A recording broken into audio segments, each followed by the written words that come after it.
નમસ્કાર મિત્રો, અમારા નવા વિડીયોમાં તમારું સ્વાગત છે. મિત્રો, આજે અમે તમને બોળાદનો ઇતિહાસ જણાવવાના છીએ, જ્યાં વીર તેજાજી દાદા તેમજ વીર રાજાજી દાદાની ખાંભીઓ આવેલી છે. મિત્રો, તમારે હજી સુધી અમારી યુટ્યુબ ચેનલ સબસ્ક્રાઇબ કરવાની બાકી હોય તો સૌ પ્રથમ અમારી યુટ્યુબ ચેનલને સબસ્ક્રાઇબ કરી દેજો, જેનાથી ગુજરાતી ભાષામાં અવનવા વિડીયો અમારા સૌ પ્રથમ તમને જોવા મળે. આજે ગામડે ગામડે પાળિયા પથ્થરની ખાંભી રૂપે સૂર્યનારાયણની સન્મુખે ખોડાયેલા છે એ સુરાપુરા તરીકે પણ ઓળખાય છે. શૂરવીરનું જીવન અને મરણ બંને પ્રેરણાદાયી રહ્યું હોય, જેમણે ગૌ, બ્રાહ્મણ, નારી અને ધર્મની રક્ષા માટે નાતજાત જોયા વગર પોતાના સંતાન પરિવારની પરવા કર્યા વગર જગતની મોહમાયાને પળવારમાં ખતમ કરીને પોતાના શીશ મહાદેવના શરણે ધરી દીધા હોય એ આજે 900 વર્ષ પછી પણ પોતાના મહાન કર્મથી જાગૃત થઈને પૂજાય છે. જેનામાં દેવ અંશ રહેલો છે એ ખાંભીઓ આજે સુરાપુરા દાદા કહેવાય છે. બોળાદ સુરાપુરા દાદાનું સ્થાન અમદાવાદ જિલ્લાના ધોળકા તાલુકામાં બોળાદ ગામમાં સુરાપુરા દાદાનું સાનિધ્ય આવેલું છે. 900 વર્ષ પહેલાં વેલડુમ બચાવવા પોતાનું બલિદાન આપનાર સુરપુરાધામ ખાતે વીર તેજાજી દાદા તેમજ વીર રાજાજી દાદાની ખાંભીઓ આવેલી છે. જ્યારે વીર રાજાજીનો પરિચય મેળવીએ તો તેમના પિતાનું નામ વિક્રમજી શિવસંગજી અને માતાનું નામ ગંગાબા હતું. ક્ષત્રિય કુળના ચૌહાણ પરિવારના રાજપૂત વીર રાજાજી અને વીર તેજાજી હતા.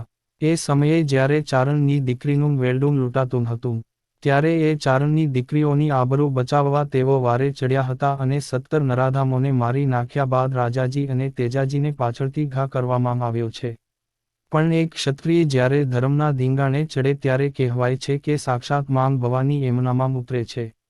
આમ શૂરવીર ઘવાયા પછી પણ લડતા રહ્યા, પરંતુ છેલ્લે કોઈ વિધર્મી દ્વારા મદિરાના છાંટણા નાખવામાં આવ્યા અને માત્ર 27 વર્ષની નાની ઉંમરે પોતાના સંતાનોને ઘોડિયામાં મૂકીને પોતાના પ્રાણની આહુતિ આપી પરમાર્થના કામે પોતે જીવી ગયા એ શૂરવીરની વાત છે. ત્યારબાદ વર્ષો વીતતા ગયા, બહારગામથી ઘણા ચૌહાણ રાજપૂતો દાદાની ખાંભી નામ દર્શન કરવા આવતા. એ સમયે ખાંભી બોળાદ લોથલ રોડ પર હતી, પરંતુ જ્યારે બોળાદના ચૌહાણને દાદાએ પ્રમાણ પૂર્યા ત્યારે દાદાને વ્યવસ્થિત જગ્યાએ સ્થાપિત કરવાનો નિર્ણય કરાયો અને વિક્રમ સંવત 2072 ચૈત્ર સુદ પૂનમ તારીખ 22 એપ્રિલ 2016 ને શુક્રવારના રોજ પુનઃપ્રાણ પ્રતિષ્ઠા કરીને બોળાદ નાની બોરુમ રોડ પર સ્થાપના કરવામાં આવી. આજના કળિયુગ અને આધુનિક વિજ્ઞાનના યુગમાં અઢળક પ્રમાણ આપીને દાદાએ પોતાની મોજૂદગી આજે પણ છે એ સાબિત કરી બતાવ્યું છે અને આજે પણ દેશ વિદેશના ખૂણે ખૂણેથી 18 વર્ણના લોકો દર્શને આવે છે અને આજે પણ દાદા કોઈનું એક પણ રૂપિયો લીધા વગર અને કોઈ પણ વ્યવહાર કર્યા વગર નિસ્વાર્થપણે દાનબા બાપુને નિમિત્ત બનીને લોકનું કલ્યાણ કરી રહ્યા છે. એવું લાગે જાણે જીવતા સેવા કરવાની ઈચ્છા અધૂરી રહી ગઈ હોય એમ દાદા આજે પાળિયા થઈને સમાજ અને ભક્તોને સાચા માર્ગે આપી રહ્યા છે અને તકલીફમાં મદદરૂપ થઈ રહ્યા છે. આજે જે જગ્યા એ દાદા બિરાજમાન થયા છે એ જગ્યા એક ધામ બની ગઈ છે. અહીં અન્નક્ષેત્રની સેવા કરવામાં આવે છે અને કોઈ પણ કાગળ પેન કે ચોપડામાં હિસાબ વગર દાદા પોતે જ એનું સંચાલન કરી રહ્યા છે. સમાજના દીકરા દીકરીઓ પણ દાદાની સેવામાં ખડેપગે હાજર થઈ જાય છે. ગામના પાદરે ઉભેલા એ પાળિયાના બલિદાનની વાતો કરવા બેસીએ ને તો ચોપડાના પાના ઓછા પડશે, માટે છેલ્લે એટલું જ કહીશ કે તમારા ગામમાં રહેલા પાળિયાને સન્માન આપજો. એ અમથા નથી ખોડાના, એમના બલિદાન બહુ જ મોટા છે. માત્ર એનો ઇતિહાસ જાણવા નથી મળતો. મંદિરમાં જે સેવા કરતા અને દાદાએ જેનામાં પોતાની શક્તિ અર્પણ કરી છે એવા દાનબા બળવંતસિંહ ચૌહાણ, જેઓની ઉંમર માત્ર 37 વર્ષની છે, તેમના પરિચયની વાત કરીએ તો તેઓ ખૂબ જ સાદગીભર્યું જીવન જીવે છે. જેઓએ નાની ઉંમરમાં જ પોતાના પિતાની છત્રછાયા ગુમાવી, જ્યારે તેમને સમજણ આવી ત્યારે ભાઈની છત્રછાયા ગુમાવી, પછી ગામડામાં મજૂરી કરી પોતે અભ્યાસ કર્યો અને ત્યારબાદ તેઓ રોજગારી માટે અમદાવાદ ગયા અને હાલ પણ પોતે અમદાવાદની એક કંપનીમાં નોકરી કરે છે અને પોતાના પરિવારનું ગુજરાન ચલાવે છે.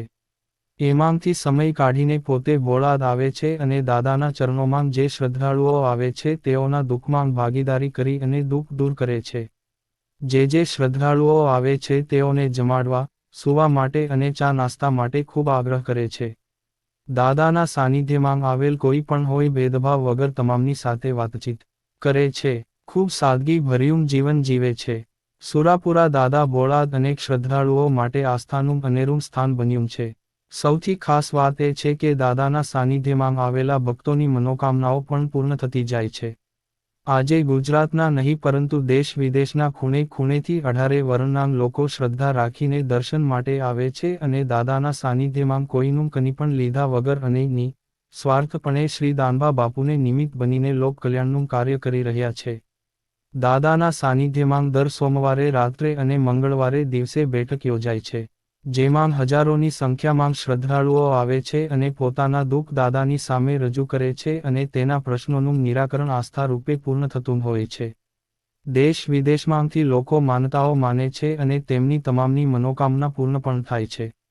શ્રદ્ધાળુઓને પરેશાની ન થાય તેના માટે સુરાપુરા ધામ ઓનલાઈન બુકિંગની પણ સગવડ કરવામાં આવી છે.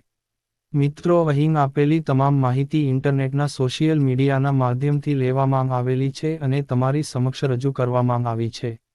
જો અમારા તરફથી જો કોઈ ભૂલચૂક રહી ગઈ હોય તો અમે માફી માંગીએ છીએ.